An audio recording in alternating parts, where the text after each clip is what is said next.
মোহন ভাগবত যে নিদান দিয়েছেন সেটা একেবারে সঠিক কথা। যে মমতা বন্দ্যোপাধ্যায় সকলকেই নিশানা করছেন, ট্রাম্পকে কেন নিশানা করছেন না যে ভারতের এই এগুলো ট্যারিফগুলো কমিয়ে দিন। উনি তো সকলকেই নিশানা করতে পারেন, সকলেই ওর কথা শুনে চলে, উনি প্রায় সর্বশক্তিমান, আল্লাহর কাছাকাছি। উনি ট্রাম্পকে কেন নিশানা করছেন?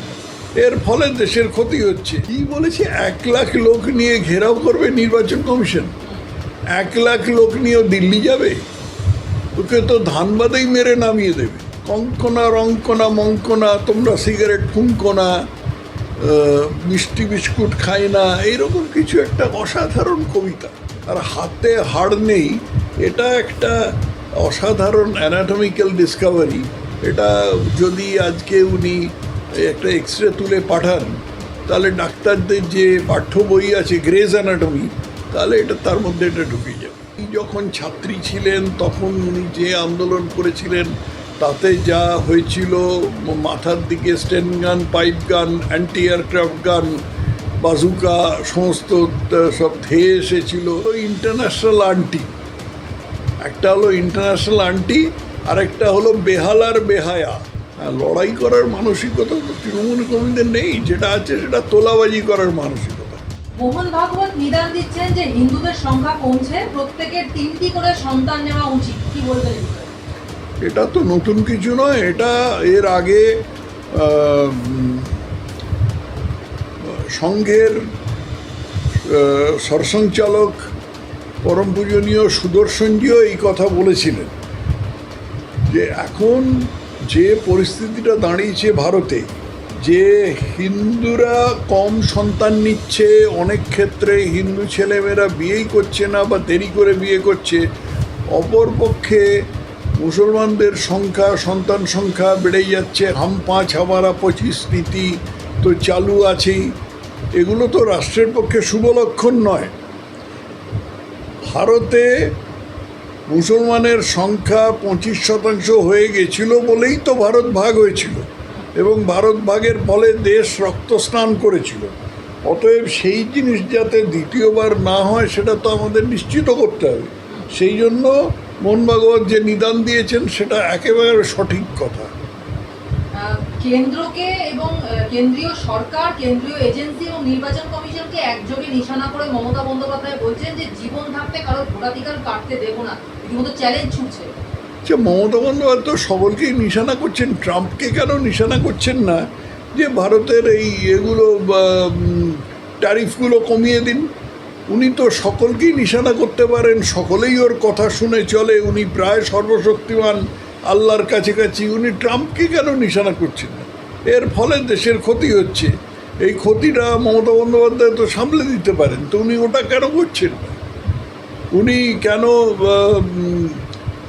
পুতিনকে বলছেন না, কেন জেলেন্সকিকে বলছেন না যে আপনারা যুদ্ধ থামিয়ে দিন? উনি বললেই তো যুদ্ধ থেমে যায়। শুধু নির্বাচন কমিশন পর্যন্ত গিয়ে আটকে আছেন কেন? এটা ঠিক হচ্ছে না। ওর যা শক্তি, সে তুলনায় নির্বাচন কমিশন নেই হাতি চুনোপুটি। অন্যদিকে তৃণমূলকে উপদেশ দেওয়ার কথা, মানে ছলে কটাক্ষ করে শুভেন্দু অধিকারী বলছেন যে দিল্লি আন্দোলন করতে গেলে জুতো খুলে যাবেন, আগে দৌড়তে গিয়ে জুতো হারিয়ে ফেলেছেন। ঠিকই বলেছে, কারণ কি বলেছে, 1,00,000 লোক নিয়ে ঘেরাও করবে নির্বাচন কমিশন। 1,00,000 লোক নিয়েও দিল্লি যাবে? ওকে তো ধানবাদেই মেরে নামিয়ে দেবে। ও তো প্রথম কথা, 1,00,000 লোক তো জোগাড়ই করতে পারবে না, কারণ তারা এরা তৃণমূলের লোকেরা তো আর কেউ টিকিট কেটে যাবে না, বিনা টিকিটে যাবে। ও তো ধানবাদেই নামিয়ে দেবে। 1,00,000 লোক নিয়ে দিল্লি গিয়ে সেখানে তাদের জড়ো করে এ করবে, এই সমস্ত আষাঢ়ে গল্প। শ্রাবণ মাসে না, এখন ভাদ্র মাস পড়ে গেছে, এই ভাদ্র মাসে এই সমস্ত আষাঢ়ে গল্প করবার কি দরকার আছে? এগুলো হচ্ছে ইম্যাচিওরিটির লক্ষণ, অপরিপক্কতার লক্ষণ। পিসি কখনো এরকম কথা বলবেন না, এটা তো অভিষেক বলেছে। হ্যাঁ, অভিষেকের পিসি কখনো এরকম কথা বলবেন না, যেটা অসম্ভব ব্যাপার। অভিষেকের পিসি বলবেন যে হ্যাঁ আমি নির্বাচন কমিশনকে টেনে নাও, নির্বাচন কমিশনকে কিছুতেই করতে দেবো না, এটা করতে দেবো না সেটা। কিন্তু 1,00,000 লোক নিয়ে তাদের অফিস ঘেরাও করবো, এ কথাটা পিসি জানেন যে অসম্ভব, অতএব করবেন। অন্যদিকে লেখিকা মমতা বন্দ্যোপাধ্যায় তিনি নতুন করে আবার একটি বই লিখবার কথা বললেন। তার বক্তব্য, আমাকে শিখিয়ে লাভ নেই, আমি অনেক প্রধানমন্ত্রী দেখেছি, কে কেমন ছিলেন তা নিয়ে আমি বই লিখব। তা তো উনি লিখতেই পারেন, উনি এত বই লিখেছেন। এই কালকেই আমি একটা বই পড়ছিলাম, কঙ্কনা রঙ্কনা মঙ্কনা, তোমরা সিগারেট ফুঙ্কো না, মিষ্টি বিস্কুট খায় না, এইরকম কিছু একটা অসাধারণ কবিতা। তো উনি কবিতায় লিখবেন না গদ্যে লিখবেন সেটাও একটু জানিয়ে দিলে ভালো হয়, পাবলিশার কে হবে ইত্যাদি, তাহলে আমরা একটা সুযোগ পেলে কিনবো। ছাত্র পরিষদের প্রতিষ্ঠা দিবসে আবেগপ্রবণ তৃণমূল কংগ্রেস সুপ্রিমো মমতা বন্দ্যোপাধ্যায় নিজের ছাত্র আন্দোলনের সময়কার অভিজ্ঞতা তুলে ধরতে গিয়ে বললেন যে তিনি কিভাবে অত্যাচারিত হয়েছেন, সেই গল্প সকলকে শোনালেন। হাজরায় একবার আমার মাথায় মারলো, দেখছি রক্তে ভেসে যাচ্ছে, আমার মাথায় অপারেশন, 46টা সেলাই, ব্রেন অপারেশন হলো, হাতের হাড় ভেঙে দিয়েছে, তারপর হাত তুলে দেখিয়ে বলছেন আমার এই হাতে হাড় নেই। মমতা বন্দ্যোপাধ্যায় হাজরায় মার খেয়েছিলেন, না সত্যি কথা। সেই মারের ছবি তো টিভিতে উঠেছে, তাতে যে রক্তে ভেসে গেছে এরকম তো কিছু আমরা চর্মচক্ষে দেখতে পাইনি। দিব্য চোখে দেখলে আলাদা কথা। মমতা এরকম মার খাবার ভান অনেক জায়গায় করেছেন, নন্দীগ্রামে করেছিলেন। সেখানে গিয়ে করে হঠাৎ কোথা থেকে 4-5টা লোক উদয় হয়ে গেল, তারা আমাকে এমন মারলো যে আমার পায়ে চোট লেগে গেল। তারপরে পায়ে বিরাট ব্যান্ডেজ বাঁধলেন, বেঁধে তারপরে কিছুদিন হুইল চেয়ারে ঘুরলেন, উডবান ওয়াটে গেলেন। শেষ পর্যন্ত কিন্তু হেরে গেলেন শুভেন্দু অধিকারীর কাছে। সেটা সবসময় ভুলে যান, কিন্তু শুভেন্দু অধিকারীর কাছে উনি শেষ পর্যন্ত হেরে গেলেন। অতএব এইটা মনে করে মমতা বন্দ্যোপাধ্যায়ের আর এই চোটফোট লাগার কথা উচিত নয়। আর হাতে হাড় নেই, এটা একটা অসাধারণ অ্যানাটমিক্যাল ডিসকভারি। এটা যদি আজকে উনি একটা এক্সরে তুলে পাঠান, তাহলে ডাক্তারদের যে পাঠ্য বই আছে গ্রেজ অ্যানাটমি, তাহলে এটা তার মধ্যে এটা ঢুকে যাবে। কলেজের নির্বাচনে নিজের ভয়ঙ্কর অভিজ্ঞতা নিয়েও এদিনকে মুখ খুলেছেন মমতা বন্দ্যোপাধ্যায়। তিনি বলছেন আমার পেছনে স্টেন গান, পাইপ গান নিয়ে তাড়া করেছিল ওরা, একবার মাথা লক্ষ্য করে গুলি চালানো হয়েছিল বলেও দাবি করেছেন, কিন্তু একজনের হাত তোলায় বরাত জোরে প্রাণ বেঁচে গিয়েছিল তার। মানে তিনি এর মাধ্যমে বোঝাতে চাইলেন যে এত লড়াইয়ের পরেও, এত অত্যাচার পাওয়ার পরেও কিন্তু মানুষের পাশে তিনি থেকেছেন। ওই আগের কথাটাই আবার বলছি, যে হাজরা মোড়ে ওর মাথায় মেরেছিল সত্যি কথা, কিন্তু তাতে যে রক্তের বন্যা বয়ে গিয়েছিল এরকম তো আমরা কিছু দেখিনি। ঠিক সেরকম উনি যখন ছাত্রী ছিলেন তখন উনি যে আন্দোলন করেছিলেন তাতে যা হয়েছিল, মাথার দিকে স্টেন গান, পাইপ গান, অ্যান্টি এয়ারক্রাফট গান, বাজুকা সমস্ত সব ধেয়ে এসেছিল, এসব জিনিস আমরা দেখিনি আর কি। উনি বলছেন, আমরা শুনছি এই অবধি, এর চেয়ে বেশি কিছু করার নেই, এর চেয়ে বেশি কিছু এ বিষয়ে বলারও নেই। মমতা বন্দ্যোপাধ্যায় শুভনন্দন এই শব্দবন্ধটি উপহার দিয়েছিলেন, এবারে নতুন শব্দবন্ধ উপহার দিলেন। তিনি বললেন আমরা মিষ্টিমি করি, দুষ্টুমি করি না। এরকম আমরা আমার কানে মমতা বন্দ্যোপাধ্যায়ের চিয়ালাদের সম্বন্ধে দুটো শব্দ কানে এসছে, শব্দবন্ধ কানে এসছে। একটা হলো ইন্টারন্যাশনাল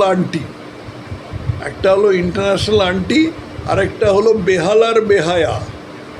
ইন্টারন্যাশনাল আন্টি আর বেহালার বেহায়া, এখন কারা এরা সেটা খোলসা করে বলবার কোনো দরকার নেই, সবাই বুঝতে পারছেন এরা কারা। তো মমতা বন্দ্যোপাধ্যায় শুভনন্দন আমার জানা মতে কোনো সুস্থ মস্তিষ্ক লোক কখনো বলেনি, বলবার কোনো সম্ভাবনাও নেই। মুখ্যমন্ত্রী হয়েছে বলে যা খুশি করবেন, এ তো খুব বাড়াবাড়ি হয়ে যাচ্ছে। বাংলা ভাষাটাকে পাল্টে দেবেন। হ্যাঁ, রংধনু বলতে পারেন, জামাইবাবুর জায়গায় দুলাভাই বলতে পারেন, মাসির জায়গায় খালা বলতে পারেন, এগুলো উনি করতে পারেন। কারণ উনি ওর সঙ্গে পশ্চিমবঙ্গের যতটা যোগাযোগ তার চেয়ে বাংলাদেশের যোগাযোগ অনেক বেশি, এগুলো উনি করতে পারেন। কিন্তু তাই বলে শুভনন্দন বলে একটা অর্থহীন শব্দ বানিয়ে ফেলবেন, সেটা কেউ মানবে না। উনি বানালেন, সবাই মানে আশপাশে যত হাতা বেড়ি চামচা সব আছে তারা ধন্য করবে, কিন্তু বলবে না। বিজেপি 50 আসনও পাবে না, তৃণমূল ছাত্র পরিষদের মঞ্চ থেকে মোদি হাটাও বলে চ্যালেঞ্জ জানালেন অভিষেক তো অপরিপক্ক, ও পিসি এরকম কথা বলেনি। অভিষেক হচ্ছে পিসির আলোকে আলোকিত, চাঁদ যেমনি সূর্যের আলোকে আলোকিত, অভিষেক তেমনি পিসির আলোকে আলোকিত। অভিষেকের কথায় আমি কোনো গুরুত্ব দিই না। কুণাল ঘোষের কথা যেমনি তেমনি অভিষেকের কথা। মমতা বন্দ্যোপাধ্যায় বলছেন অনেকে দুর্নীতির ভান্ডার জানি, সমস্ত ফাঁস করে দেবো। তো দিন না, কে আটকাচ্ছে? আমরা তো আপনার দুর্নীতির ভাণ্ডার জানি, আপনার চেলারের দুর্নীতির ভাণ্ডার জানি। সেই সুদীপ্ত সেনের কাছে কাগাবগা ছবি 1,86,00,000 টাকা বিক্রি করার ঘটনা জানি। কাস্টমসের কাছে 2 কিলো সোনা নিয়ে কে ধরা পড়েছিল সেটা জানি। একটা মন্ত্রী এখনও জেলের ভেতরে পড়ছে সেটাও জানি। আরও দুটো, একটা মন্ত্রী এবং আরও কিছু জেলা নেতা তারা ঢুকে তারপর জামিনে খালাস আছে সেটাও জানি। উনি বাকিটা তার পরিবর্তে বা তার জবাব হিসেবে এটা খাস করে দিন না, কে আটকাচ্ছে? ইডি সিবিআই লাগিয়েছে তৃণমূল কর্মীদের লড়াই করার মানসিকতা তাতে আরো তীব্রতর হয়েছে, এমন কথা বলছেন অভিষেক বন্দ্যোপাধ্যায়। লড়াই করার মানসিকতা তো তৃণমূল কর্মীদের নেই, যেটা আছে সেটা তোলাবাজি করার মানসিকতা। আগে একটা পাড়ার একটা দোকানে, মুদির দোকানে হয়তো আগে ধরা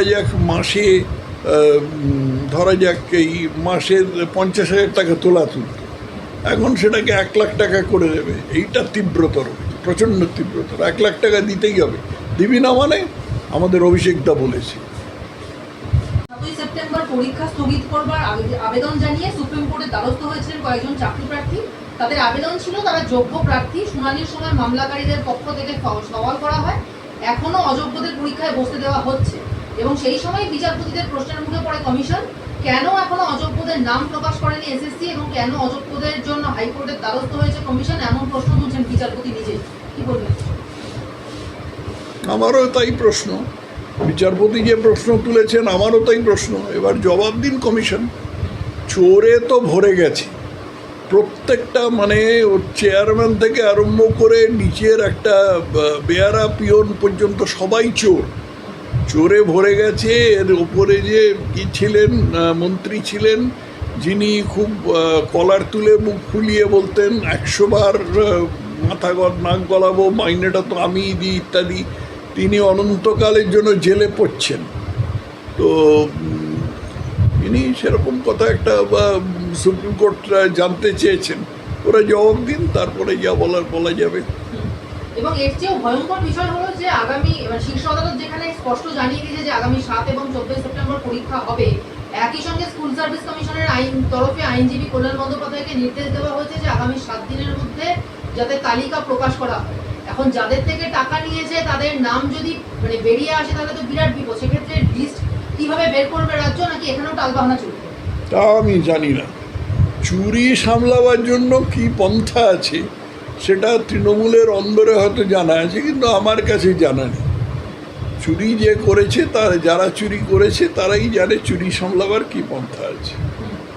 সুপ্রিম কোর্টের বিচারপতি সঞ্জয় কুমার এবং সতীশ চন্দ্র বেঞ্চের তরফে কড়া বার্তা দিয়ে জানানো হয়েছে যে নতুন যে নিয়োগ প্রক্রিয়া চলছে তার উপর প্রতি মুহূর্তে সতর্ক নজর রাখছে সুপ্রিম কোর্ট, এবং যদি কোনো রকম গলদ হয় সঙ্গে সঙ্গে সেখানে হস্তক্ষেপ করবে শীর্ষ আদালত।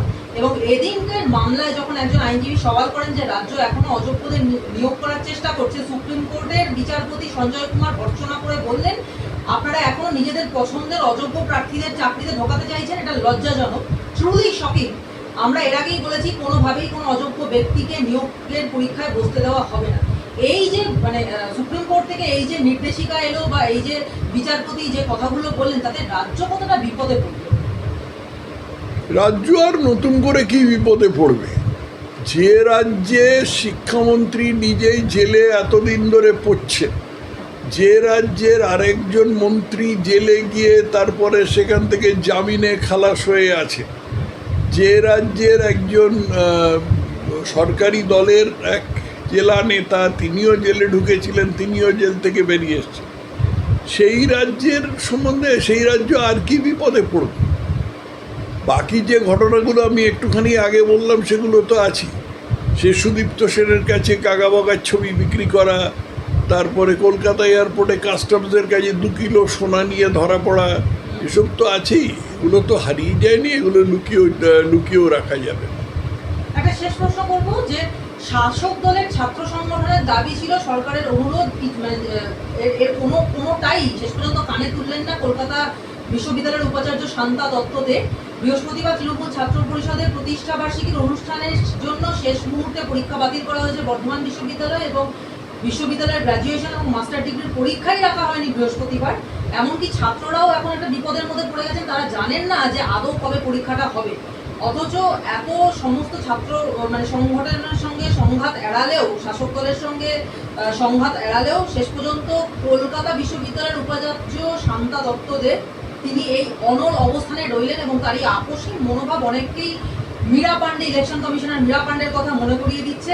অনেকে আবার দময়ন্তী সেনের সঙ্গেও তার তুলনা করছে। কি বলবেন? খাঁটি কথা।